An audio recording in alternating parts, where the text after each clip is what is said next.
Και αθλητικά ρε μαλάκα, είναι καλοκαίρι, δεν έχει ποδόσφαιρο. Έχει φιλικά. Εσύ σκάσε. Έχει φιλικά. Στα αρχίδια μας τα φιλικά. Έχει κι άλλα σπορ. Εσύ σκάσε. Έχει κι άλλα σπορ.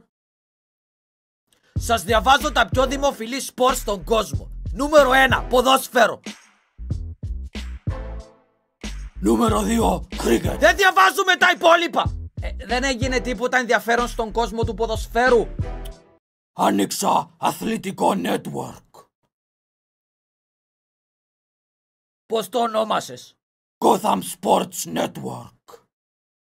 Κύριε Λέισον, δεν κάνω πλάκα. Πάμε παρακάτω. Πάμε τώρα στον καιρό με τον εκφωνητή. Πού είναι ο εκφωνητής? Έφυγε. Πού πήγε?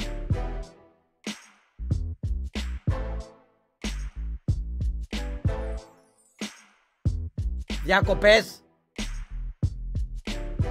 Ο καιρός πώς είναι, έκανε ζέστη παντού, ναι. Περίμενε, αν έφυγε ο εκφωνητής, ποιος έκανε την καρέκλα μου πριν?